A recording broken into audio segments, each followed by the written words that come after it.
Good morning, good afternoon, and good night. This is Mar Fikes Jr. This is Become the Podcast. How do you become anything? You dream, you declare, you commit, and success is your next breath. So today, I'm going to talk to my main man, Blake Reynolds. Blake Reynolds is a good friend of mine. He went to Concordia University. He went there for a couple years. He left, I think, after his first year, went to another college, and he came back as a graduate assistant for our basketball team, and that's where we became close. I knew him as a player, but we became close once he became a graduate assistant. And so this is my good friend. He comes up about once a year from Illinois, where he's from, and he stays at my place, man. And we find things to do. We hang out. If you go on my Instagram page, he introduced me to cigars, and so he I used to see him smoking cigars, and I was always envious of that because I always wanted to smoke cigars too because it looks cool. And so I told him, I said, man, next time you come up here, we're gonna smoke cigars or whatever. And so he came up and he took me to a cigar. We went to a cigar bar, man, and you know, I had my first cigar, and I was looking cool. I was feeling cool. I was looking good, and so he's responsible for that. But that's my main man, and so he, myself, and another good friend, Andrew Patrick, who seems to always be busy. We talk basketball, we talk video game, we talk basketball, we talk comic book movies. They know much more than I do because I never go to the movies. I see everything on DVD. But we talk basketball, comic book movies, and gym shoes. We're all gym shoe heads, and we all love gym shoes. And so I'm going to call him because we had an interesting conversation via Instagram, and I told him to stop, give me his opinion because I wanted to actually have the conversation live. So I'm gonna call him right now, and we're gonna hash this thing out on this podcast. So I'm gonna call Blake, and we're gonna get after it.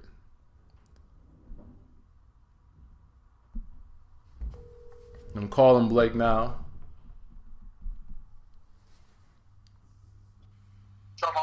Blake, how you doing, dog?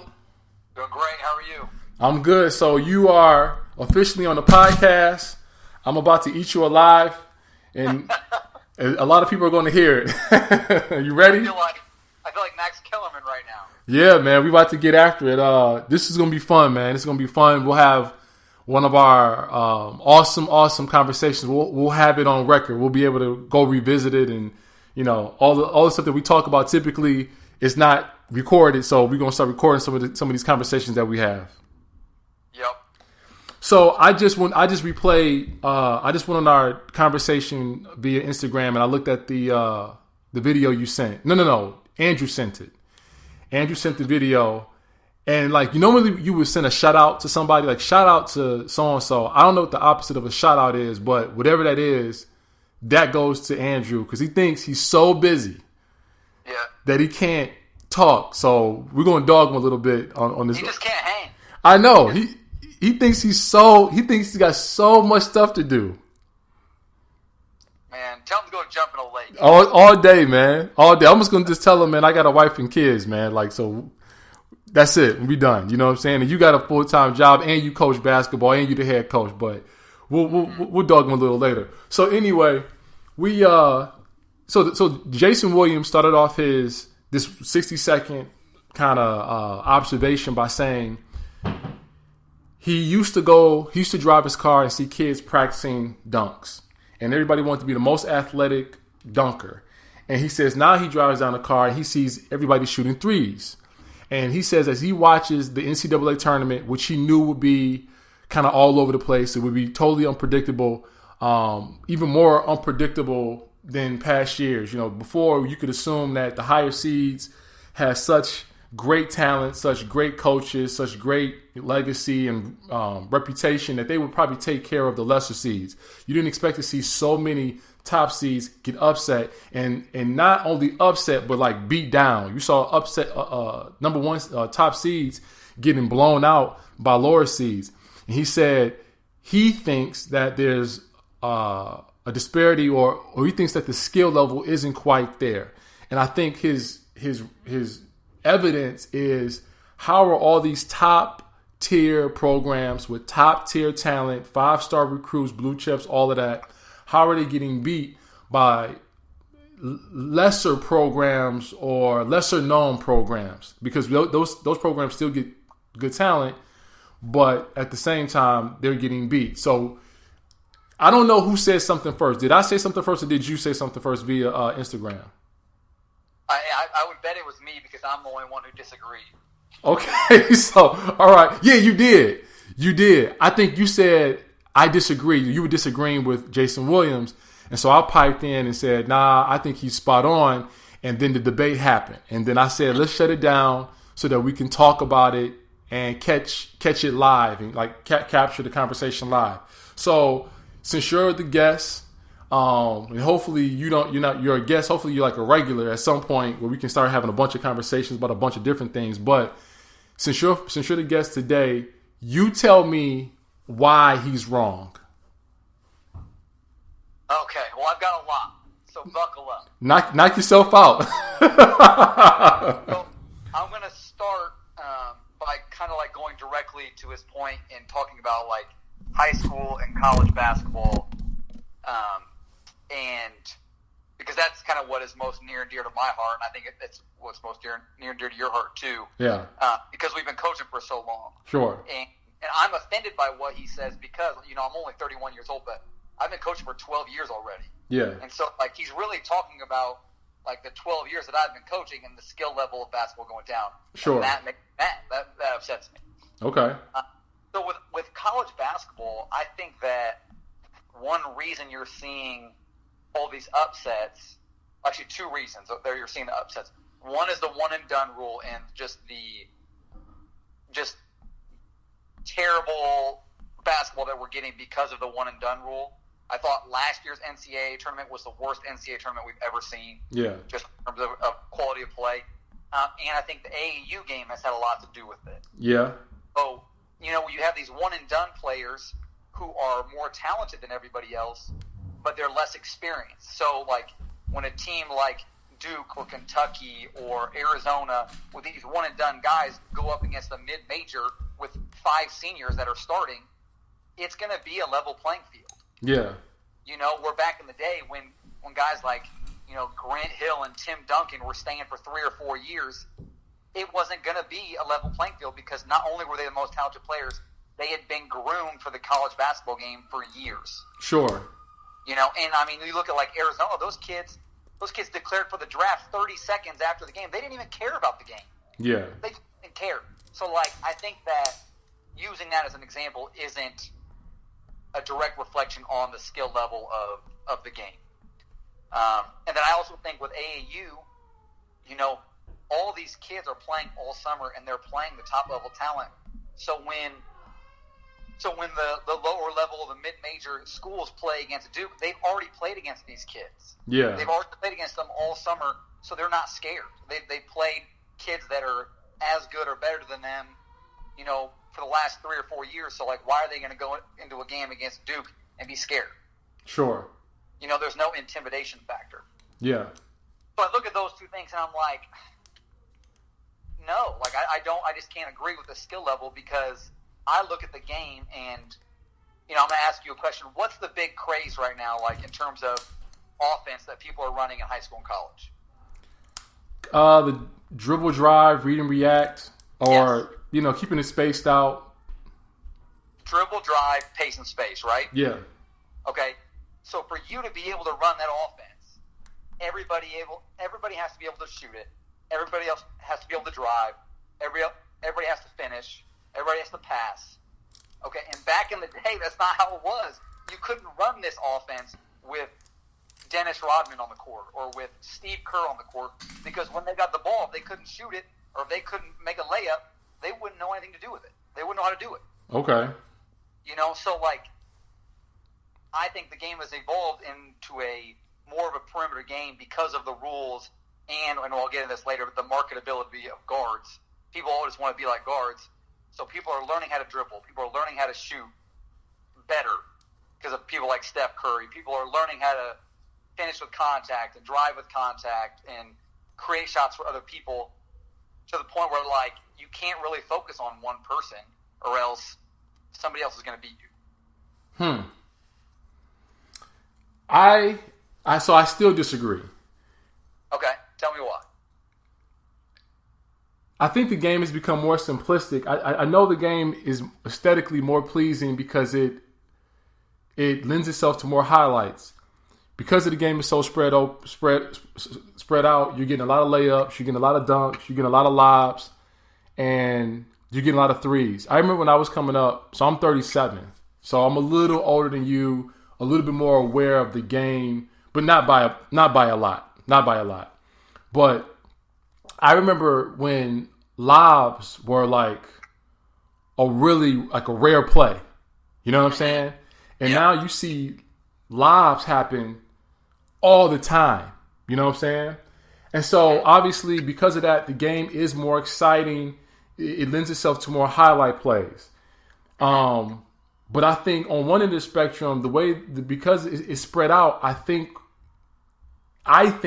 the reason why you kind of have to play that way is because guys are limited.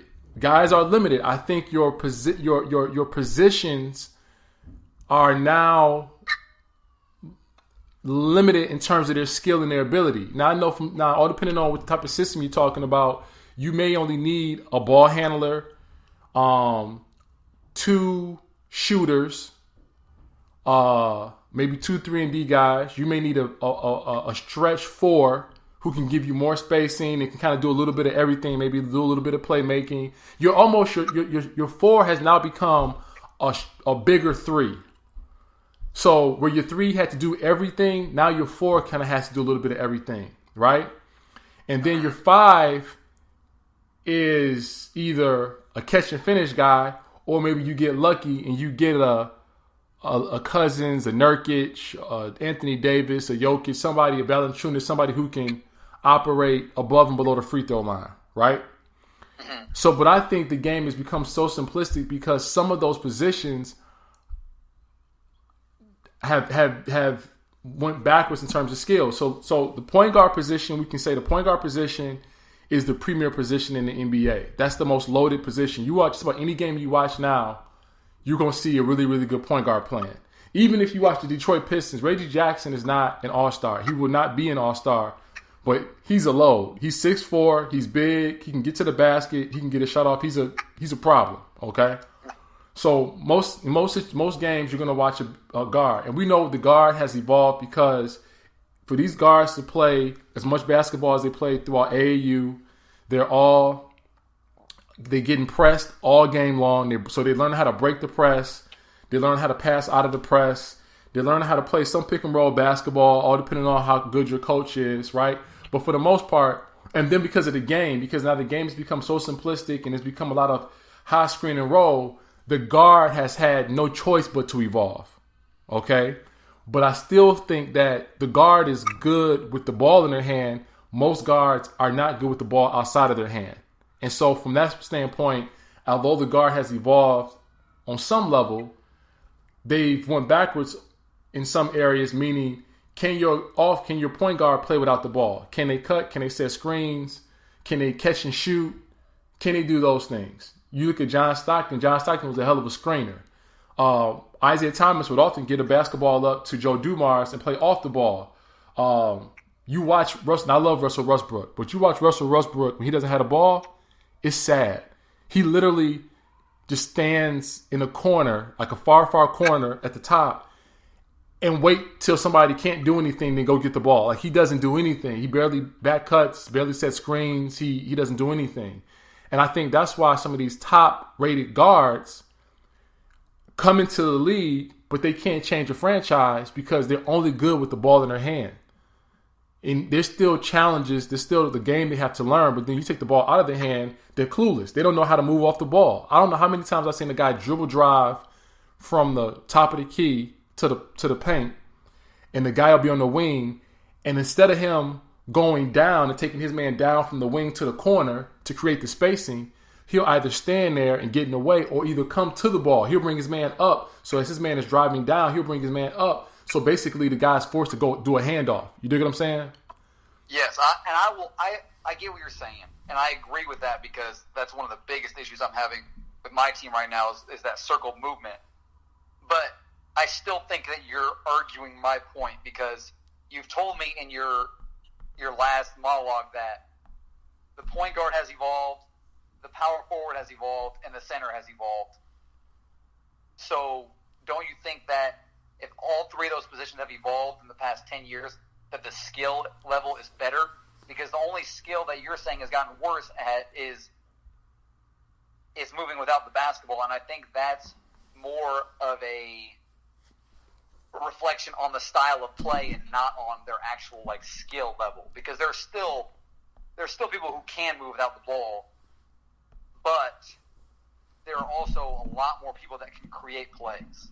You know, you're talking about, you know, these stretch fours and guys that can play from the perimeter, and these 5 men that can finish and play from different places. Like, I look at like a guy like, you know, look at the Bulls teams. You remember the Bulls teams? Oh yeah. That you opened it with telling people that I watched a lot of Chicago basketball. Yeah. Okay. You remember those Bulls teams? Sure. Yeah. Jordan played on what is considered the greatest basketball team ever in '96, with 2 people who started on that team who could barely score in a gym by themselves. Go ahead, man. Okay, Dennis Rodman only scored when he got a layup from somebody else or an offensive rebound. And Luke Longley is the worst center in the history of basketball to start and win a championship. Okay?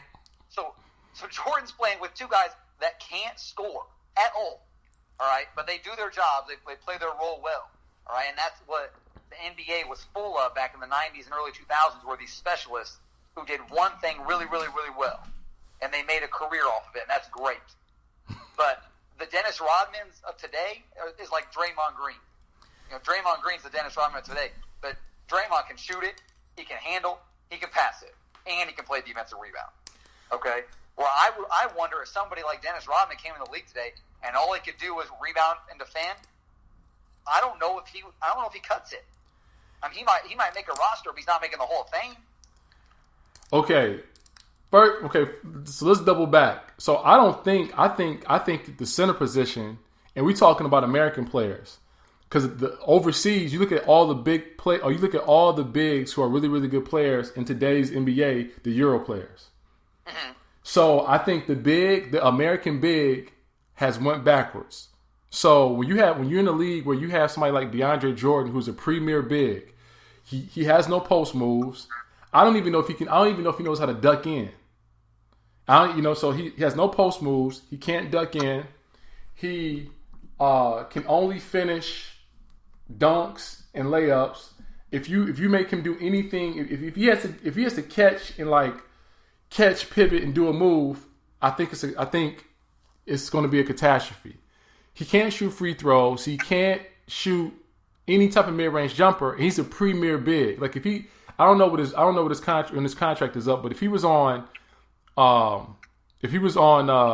free agency, people like you saw when he was up for free agent, he was like a hot ticket item. Yeah, remember he signed with Dallas and then backed out, and everybody was really upset with him. Yeah, and so like to me, the center position has went backwards. Now you talk about somebody like Luke Longley, Bill Wennington. Those are 2 guys that, you know, now Will Perdue was, I think, really, really bad.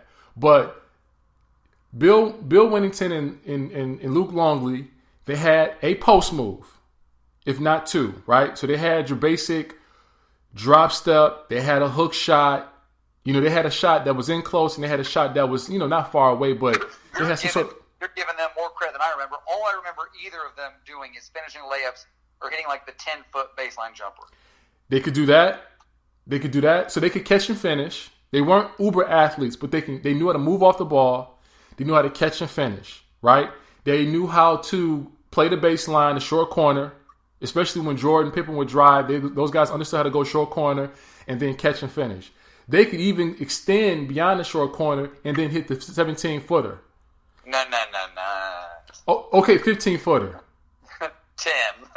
They could do. Yeah, you're right. You're fine. And then they could hit free throws. Now being clutch is one thing. Being clutch and being able to go up there and knock down free throws is one thing. But you knew that if either one of those guys got fouled, it was a good chance that they were going to shoot above 50 to Yeah. above 60, 65%.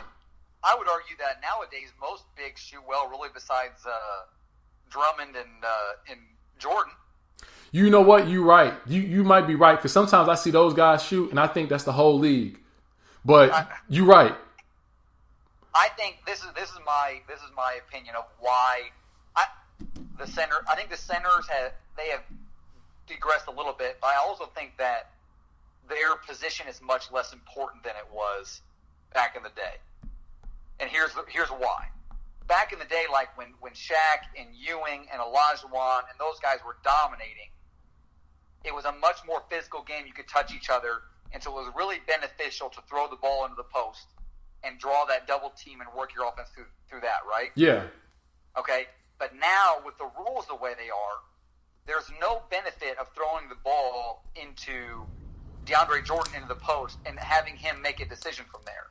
Because you would rather have your guards making the decision. Now, with the rules the way they are, they can't touch each other. All the guards can get into the middle at will, especially off the ball screen. And now you have them making the decision inside out instead of the post player.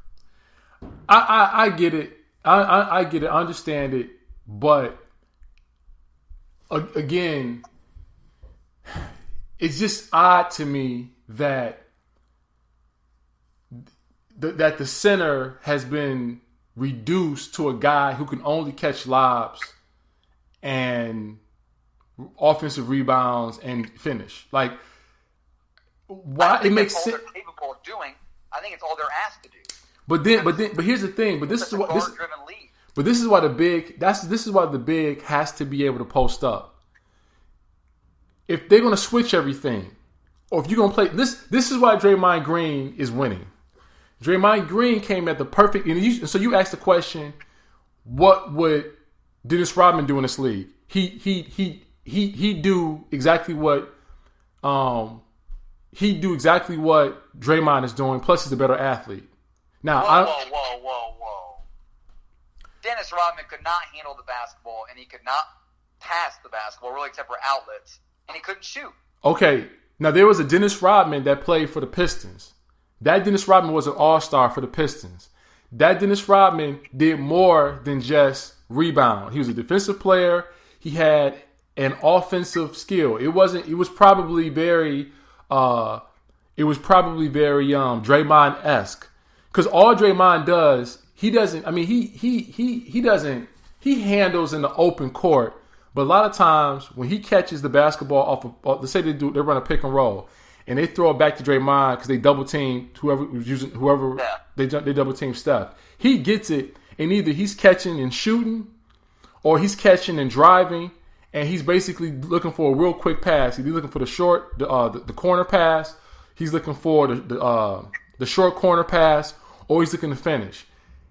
Back when Dennis Rodman played for the Pistons, obviously he wasn't catching it. He wouldn't be catching it that far out because of the spacing, right? But he'd be doing something similar to that, where he'd be catching it, maybe shooting a 15-footer, 17-footer, right? Or he'd be taking one dribble and going to the hole and taking it to the hole strong. But I think that Draymond Green benefits from a league where bigs can't score. So, because bigs don't know how to jump over somebody and score with touch, you know what I'm saying? Shoot a shot that goes in all net because they don't have the angle, so you got to use your touch. He benefits. So you got guys, you got bigs who can't score. He gets a chance to hoop and play a big position and play small. I mean, he's a 6'7" center because these bigs can't take advantage of it. But back in the day, and I hate to be this guy, but back in the day, he wouldn't be able to hoop because he'd either have to play a small forward position, which he's not good enough to play that. You couldn't put him at the 4 spot because he'd get pummeled, and he definitely wouldn't be able to play at the 5 because it's just not. I mean, he's just not tall enough. But those guys could all take advantage of a small guy playing them, and that's why, although the game has changed and evolved, and the role of the big has changed and evolved, if they're going to switch, the big has to be able to take advantage of a guy being smaller because that's what yesterday's big could do. Take advantage of his size. Yeah, but I think that you're discrediting today's players by saying they couldn't hoop then, because the way people are training and they're shaping their bodies today is totally different than what they were back then. Back then, it was all about bulk. It was all about strength. And now it's not. It's about core and flexibility and athleticism. So, like, saying that Draymond couldn't hoop in the 80s, it, like, really, like, of course he could. You know, like, really, nobody except LeBron really could hoop in the 80s because nobody's big. Nobody's physical. But I'm just saying, I'm just talking. So you're right, but I'm just saying from a skill standpoint. The big fella has won backwards. I think to some degree your power forward may have evolved because now your power forwards can stretch out, they can play make a little bit, they can shoot the ball a little bit. But I think most of your fours are really just older threes. I mean, Paul Pierce played the four. I agree with that. And I don't really think there's as big of a difference between the 5 and the 4 as you're saying. I mean, all these teams are going with Kevin Love and Draymond Green and these small guys as the 5 and Chris Bosh and just spacing it out. And granted, they're relying on they're thinking, okay, well, if our 5 can give us something down low, but shoot the long ball, and then if they can go on the other side and defend and then play on the perimeter, then it makes sense for us to have a smaller 5, right? But again, when they start switching, can your 5 take advantage of the mismatch? Those 5 that we just talked about can. Kevin Love can still post up. He's a really good post player. He could duck in, he could bury guys. He's got a right left hand hook. He's got a, off the glass game in the post, and then he's got a touch game in the post, right? Same thing with Chris Bosh. Chris Bosh can do the same thing. To back up on your point there, I also think the back to the basket game is underrated in the NBA right now. Okay, we agree on that. You look at guys who are the elite post players, the Anthony Davis, the DeMarcus Cousins, Kevin Love, Drummond. I mean, even like guys like Blake Griffin, they have back to basket games. They're just there's no guy in the NBA right now that is on a roster where they have to throw it down to the post 30, 40 times a game like Shaq did and Ewing did and those guys. It's just a different game, man. It's just different. Like, the guards are the show. You look at, people are going crazy over all these stats now. With Westbrook. I mean, Westbrook's about to go 2 straight seasons averaging a triple-double. Sure. Like, there's no way you could have done that back in the day. He's 0.2 rebounds away. Like, that's he's got to average, like 2 point rebounds away. Because the dude has the ball in his hands all the time, right? Mm-hmm. All the time. And he's got people around him that they can all shoot and they can all score. They can all finish. Okay? There's no way Jordan could have ever averaged 10 assists a game with the bums he had on his team trying to score all the time. There's no way. Now, go ahead. So I think that, people are getting so caught up in, LeBron has all these total stats, and LeBron is a better passer because he has more assists, and Westbrook's the best player in the NBA because he averaged triple-double. It's such a tough thing to compare because you look at their usage rates and like how much LeBron has the ball, how much Westbrook has the ball, how much Lillard has the basketball, compared to how much Kobe had the ball and Jordan had the ball and Dirk had the basketball. Like, it's different, man. It's just a whole different dynamic. And I think that people need to pump the brakes on all these stats. Well, so we're trying to deviate. My last thing about skill, I think that the 2s and 3s have gone backwards as well. So the 5 has gone backwards. The 4 man, I think, is kind of has evolved because now your 3 has become your older 3. The older, Well, you could not say the 4 position has not gone in a positive direction. I'm just saying, like, either there is no argument for that. Yeah, so either they come in understanding the necessity for being big, being able to defend, rebound, and then extend their range. Either they already come in understanding why they have to be Kevin Garnett or some version of Kevin Garnett, or you got an older 3 who's now becoming your 4 man. Okay, so then you have that. Now the 2 and the three, I think, have digressed in terms of skill. Now, I'm from the era. I'm from the era. Okay? I'm from the era where here are your twos and threes. These are the twos and threes that I grew up with. Mike, Kobe, Mike Finley, Ray Allen, Eddie Jones, Glenn Rice, Reggie, heck, Joe Dumars. I'm from the Tracy McGrady. I'm from Vince Carter. I'm from the era where your two and your threes had to be complete. So maybe your two guard could shoot a little bit better than the three, but the three, probably rebounded a little bit better. All depending on how big he was or what the responsibility was. Oh, Grant Hill. Now, all your twos and threes do, they say they shoot threes, they attack closeouts, and maybe you're lucky if they can do something else like play make or maybe play pick and roll basketball or something like that. But most twos, they shoot the three, they attack the closeouts, and then on the other end, they defend, and they're like, oh my God, so-and-so's a 3-and-D guy. Like, he's supposed to be able to play. They celebrate in defense. He's supposed to be able to play defense. That's like me saying, hey, man, I take care of my kids, right? I'm supposed to.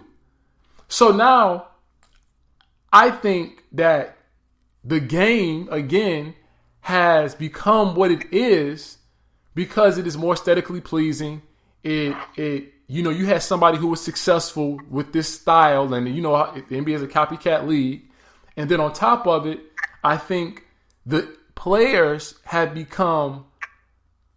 they've digressed, and so now you almost have to play a simplistic style because you can't run intricate sets, you can't run, plays and offensive schemes that are more complicated because guys are really limited in what they can do. Now, what a guy can do in the summer league, what a guy can do in the summertime, what a guy can do on Instagram when he's with his trainer, that's one thing.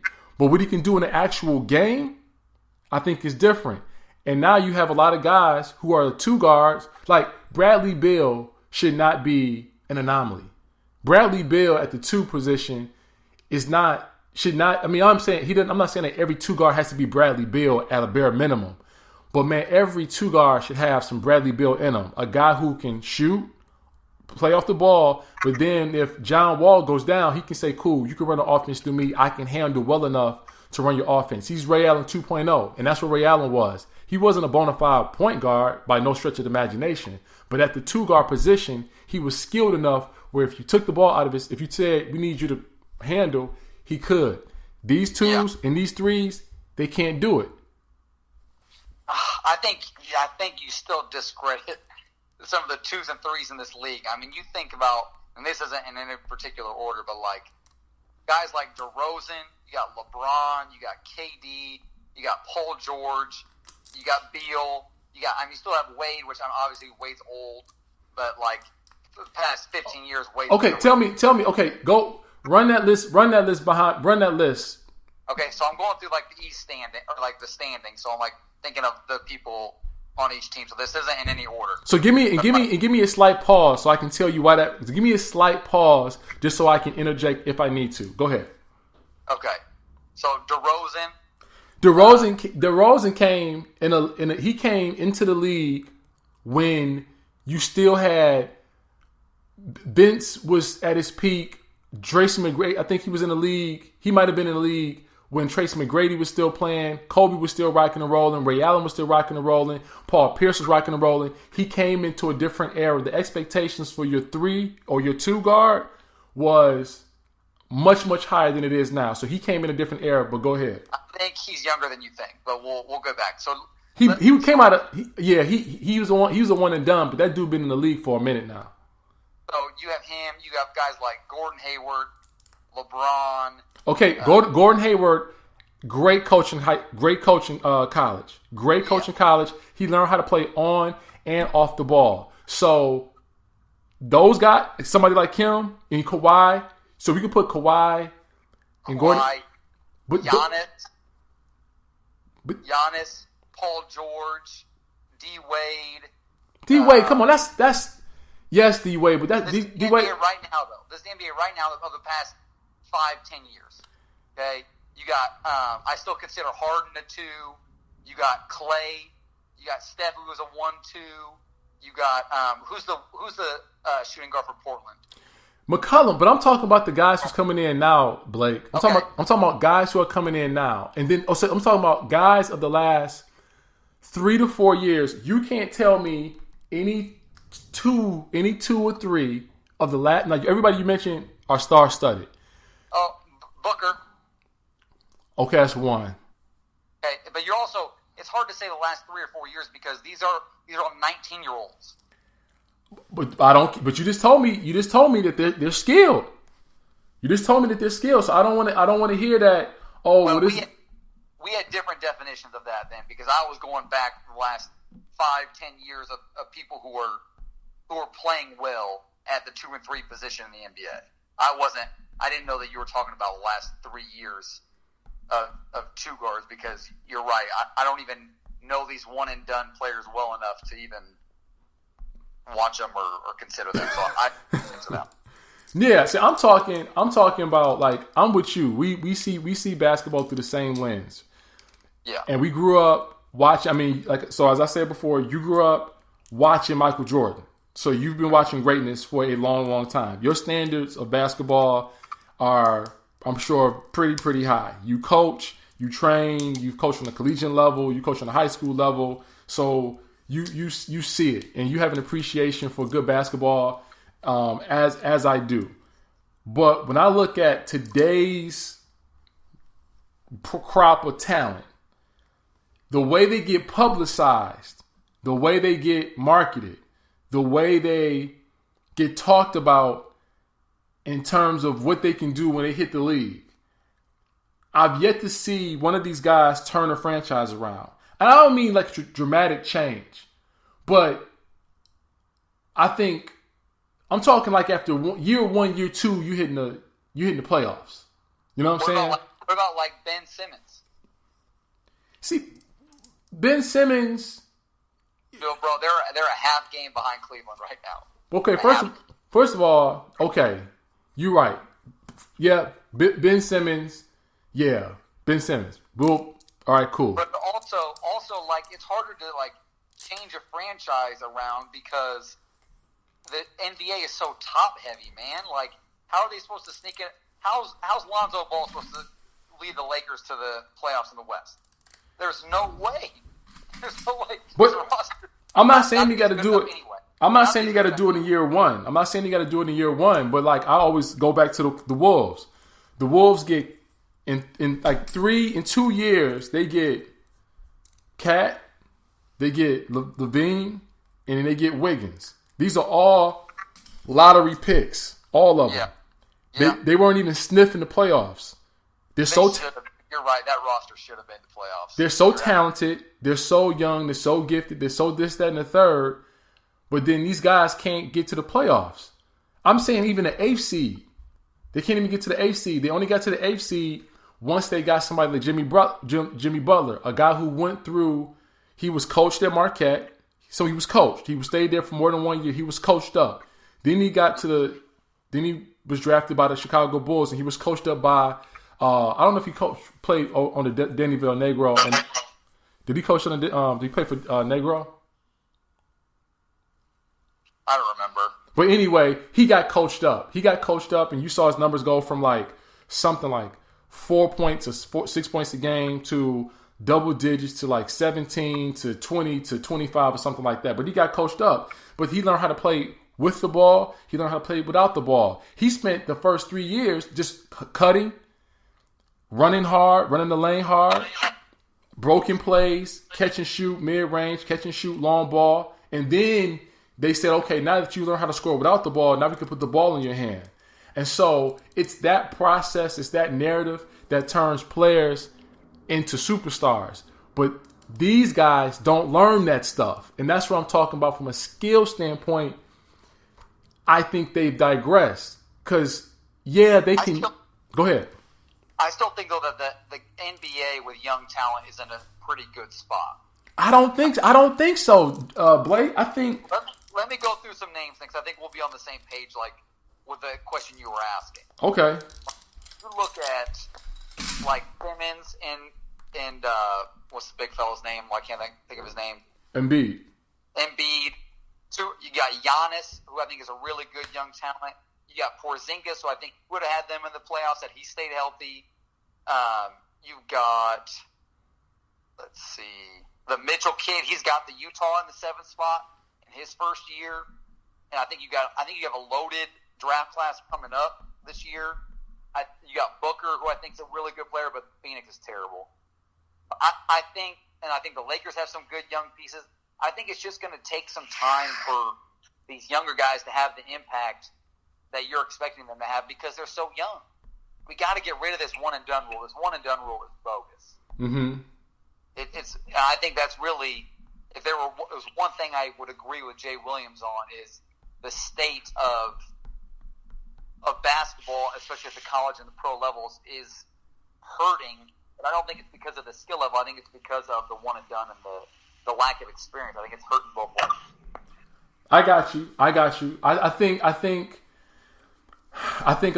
I think with AAU basketball, you have a lot of coaches who can't coach, and they coach the point guard position because by default you got to know how to coach your point guard because they got the ball all the time, and so I think it becomes really easy to say, okay, can you shoot or can you handle? Okay, you can shoot. Okay, we're gonna put you in the corner. Can you shoot? Can you handle? You can handle. Okay, we'll put the ball in your hand. And then you say, okay, well, can you shoot? Can you handle? You can handle too. Okay, so we got 2 shooters. We got 1 shooter. We got 2 ball handlers. We're going to run pick and roll for them all the time. Okay, I got this big dude over here, this big dude over here. They can finish. All right, there we go. So I think it starts down there. It starts down there on the AAU level where you start simplifying the game. Then those kids grow up only really knowing how to just do either I can dribble or I can handle, which they acknowledged that from a long time ago, or I shoot. Now, over the course of time, and if you're an elite player, you're going to show that you can do more.